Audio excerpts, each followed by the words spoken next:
सारे दर्शकों ने प्रियंका को हाड़ की राम राम। और साथियों, पिछले 2 दिन तक ये हालात बॉर्डर पर चल रहे हैं, जो खनौरी बॉर्डर है, आपने सारी अपडेट मिलने लग रही है। तो कल बताया जा रहा है कि कल गोलियां भी चली है और भी बहुत सारे लाठीचार्ज हुई है। अगर हरियाणा के परली साइड की बात करें बॉर्डर पर, तो उधर भी लाठीचार्ज हुई है, गाड़ियां तोड़ी गई है। मतलब कल बुरा हाल कराया गया, प्रशासन ने अपनी मनमानी करी है। तो अभिमन्यु कुआड़ हमारे साथ में, तो इनसे पूछें क्या कह रहा है कल। देखो, कल यहाँ पे एक इंजेक्शन मोटार बोला कर रहे हैं, इतने बड़े बड़े मोटार हुए हैं हमें जो बॉर्डरों पर इस्तेमाल करे जाया कर रहे हैं, तो उनका इस्तेमाल कराया गया यहाँ पे किसानों के ऊपर। और सैकड़ों राउंड वे मोटार थे वे फायर करे गए, हजारों आंसू गैस के गोले छोड़े गए और किसानों के ऊपर सीधी फायरिंग भी करी गई। 12 बोर के छर्रों से चोट मारी गई। हमारे कई किसान भाइयों को चोट भी लगी है। मैं आपको ये दिखाता हूँ, ये आप ये वीडियो देखो, इसमें साफ तौर पर अगर आप देखोगे, ये सिक्योरिटी फोर्सेस का जो जवान है ये ऊपर गोली चला रहा है सीधा किसानों के बिल्कुल सामने करके। अगर यहाँ इंटरनेट चला तो मैं आपको ये वीडियो भेज भी दूंगा। तो जिस तरीके से लोकतंत्र के अंदर लोगों से व्यवहार किया जा रहा है, जो गुंडागर्दी करी जा रही है, ये किसी भी तरीके से स्वीकार्य नहीं है। और जो आपने बताया कल हरियाणा में उस तरफ भी लाठीचार्ज जो किया, तो हमारे सारे साथी हरियाणा के उधर हम गए थे और उधर जाकर अपने साथियों को, भाइयों को ये समझा के कि भाई आपने एकजुट होकर ये आंदोलन लड़ना है।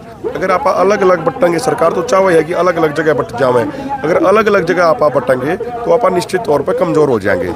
और आज तक जितने भी आंदोलन हुए हैं जो हरियाणा पंजाब ने मिलजुल कर लड़े हैं, तो वो सारे आंदोलन जीते हैं। और जिस आंदोलन में आप हरियाणा पंजाब वाले अलग अलग हो गए, वहाँ हमने नुकसान उठाया है। तो इसलिए तमाम भाइयों के भी कम से कम जो 4-5 हज़ार किसान भाई थे, उनको भी आप तरीके से इधर लेकर आए आप। और आज सुबह से ही हरियाणा के दूर दूर से जिलों से भी सारे किसान भाई यहाँ पर पहुँच रहे हैं और मजबूती के साथ मोर्चा लगा हुआ है। और आप देखोगे शुरू से लेकर आखिर तक तो कम से कम 1 लाख भी किसान है, 1 लाख से भी ज़्यादा किसान हैं जो पिछले 4-4.5 किलोमीटर तक के इस पूरे धरने प्रदर्शन में शामिल हैं। उसमें 10-15 हज़ार किसान हरियाणा के हैं। इतनी बंदिशें होने के बावजूद, इतनी समस्या होने के बावजूद बाकी जो 70-80 हज़ार किसान हैं वो पंजाब के भी हैं। जो आज हरियाणा में एक अघोषित आपातकाल कर रखा है।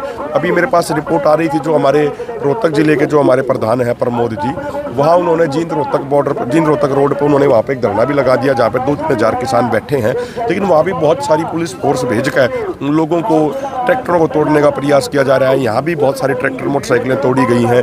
तो ये एक पुलिस का तरीका नहीं होता कि आप किसी की गाड़ी को आगे तोड़ दो या किसी की और किसी चीज़ को तोड़ दो।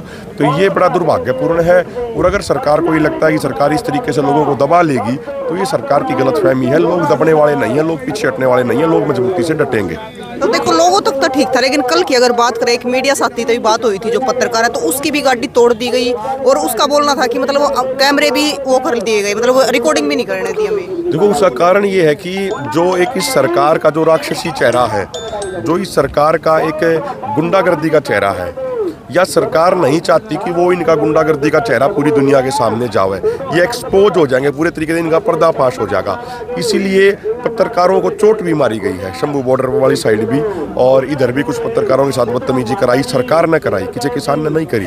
तो इस तरीके से देखो, जो ये अत्याचार कर रहे हैं, इन्हें भी इस बात का पता है कि अगर ये अत्याचार पूरी दुनिया के सामने आ गया तो इनकी बहुत हर जगह थू होगी, रोने भी लग रही है। जिस तरीके से जब पिछला आंदोलन शुरू हुआ तो उस समय पूरे देश में मोदी जी की लोकप्रियता 66% थी, लेकिन जब आंदोलन खत्म हुआ, लोकप्रियता घटकर 16% रहेगी। तो प्राइम मिनिस्टर इस बात ने, सरकार इस बात में अच्छे से जाने हैं कि अगर जो है सरकार की ज्यादती है, अगर यह पूरी दुनिया के सामने जब आओगी तो सरकार की बहुत बदनामी होगी और होने भी लग रही है। इसीलिए लोकतंत्र का चौथा स्तंभ कहे जाने वाले पत्रकारों पर भी हमले कराए जा रहे हैं प्रशासन द्वारा, उनके कैमरे तोड़े जा रहे हैं। ये बड़े दुख की बात है और सरकार के लिए बड़े शर्म की बात है। अच्छा, एक प्रशासन अधिकारी कल सिविल ड्रेस में पकड़ा गया है यहाँ पे। हाँ, हमने यहाँ पे एक हरियाणा पुलिस का अधिकारी पकड़ा, जो मेरे साथ हरिकेश काबर छा जी भी थे, खटखड़ खाप के प्रधान भी, बड़े जिम्मेदार आदमी हैं। तो सारे लीडरशिप ने उसको बैठ कर ट्रॉली में बैठाया, उसके कागजात चेक करे। तो कागजात में जितने लीडर हैं उनके गाड़ी के नंबर, उनके नाम, कितने आदमी परमानेंट उनके साथ रहे हैं, या पूरी लिस्ट से उनने बना रखी थी उनने सारी चीज़ों की। और उसके फ़ोन में तभी हमने देखा तो बड़े बड़े अधिकारियों के फ़ोन आ रहे थे सारे उसके पास से, और वो लोगों को एक तरीके से उकसाने का प्रयास यहाँ पर कर रहा था। तो यो एक सरकार का गंदा चेहरा बेनकाब हो चुका है कि सिविल ड्रेस में अपने आदमी भेजो, लोगों ने उकसाओ और फिर लोगों ने बदनाम कर दो। तो यह चीज़, अब ये साजिश, ये चीज़ नहीं चलेंगी। अब सरकार का पूरे तरीके से पर्दाफाश हो चुका है। पूरा देश जान चुका है कि ये सरकार कितनी निर्दयी सही सरकार है, कितनी गंदी सरकार है, कितनी घटिया सरकार है, कितनी किसान विरोधी सरकार है, कितनी जनता विरोधी सरकार है, तो वो सब लोगों को अब वो पता लग चुका है। अब वो तो अब इनका जो ये जो पूरा ये ढकोसला चला रखा है ना इनने, ये ढकोसला भी इनका ज़्यादा समय तक रहना नहीं। इसीलिए हमने अपने तमाम कार्यकर्ताओं को भी ये कराया है कि भाई आप सबको पूरा अलर्ट रहना है। हो सकता है कि सरकार के कोई आदमी घुस के अपना कोई नुकसान करना चाहे। जैसे हम उस तरफ गए कल, तो 2-3 आदमी एक संदिग्ध तरह के आदमी थे, वो जानबूझ नौजवानों को उकसाने का प्रयास कर रहे थे। जब आप गए वहाँ पे और हमने उनको टाइट कराया तो सारे दूर भागने लगे वो। तो मुझे तो ये लगता है कि वो सरकारी मुलाजिम थे, कुर्ते पजामे पहन कर डांटे मार रहे थे, तो वो लोगों को उकसाने का प्रयास कर रहे थे। तो मेरी हाथ जोड़ के प्रार्थना है तमाम भाइयों से कि इस उकसावे के प्रयासों में मत आइए। देखिए, कोई भी जो मोर्चा होता है ना, मोर्चा शांति और धैर्य के साथ ही जीता जाता है। किसी भी मोर्चे में अगर हिंसा होगी तो नहीं मालूम मोर्चा उसी दिन आधा कमजोर हो गया।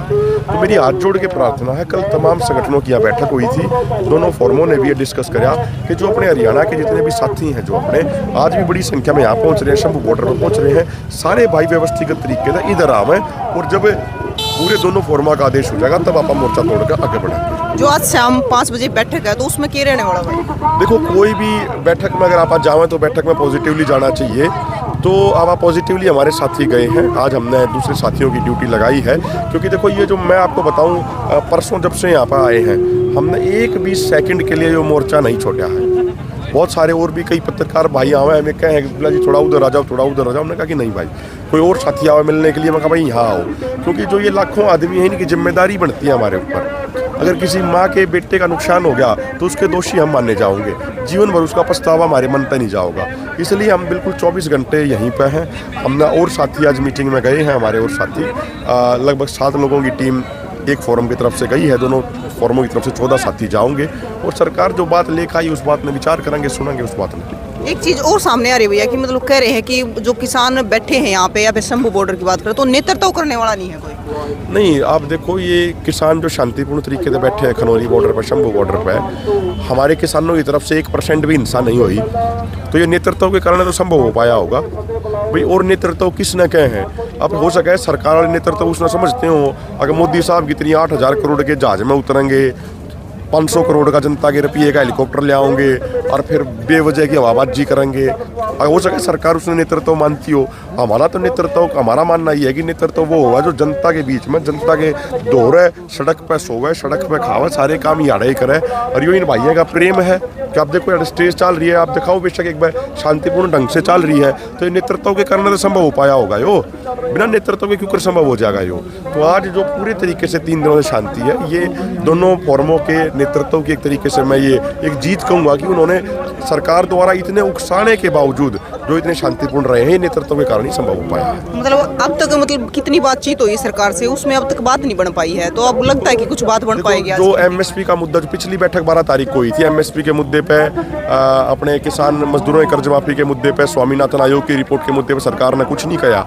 बाकी लखीमपुर खीरी वाले मैटर पर उन्होंने ये कहा था कि भाई हम जो किसान शहीद हुए उनके परिवारों को नौकरी दे देंगे, घायलों को 10-10 लाख का मुआवजा दे देंगे, हम जितने मुकदमे बचे हुए हैं दिल्ली के और चंडीगढ़ के वो हटा देंगे, और भी 2-3 बातें कही। लेकिन जो हमारे एमएसपी का मुद्दा है, कर्ज माफी का मुद्दा है, जो हमारा स्वामीनाथन आयोग की रिपोर्ट का मुद्दा, उस पर सरकार की तरफ से कुछ भी ठोस नहीं था।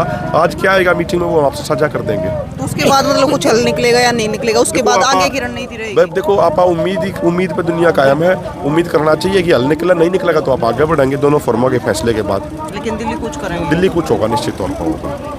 प्रियंका जी, अभिमन्यु जी, क्या आपकी किसान नेताओं से औरों से भी बातचीत चल रही है? देखो, जो किसान नेता दोनों फोरमा के नियम कानून मान के, रूल रेगुलेशन मान के आंदोलन को मजबूत करना चाहते हैं, पहले भी उनका स्वागत था, आज भी स्वागत है, कल भी स्वागत रहेगा।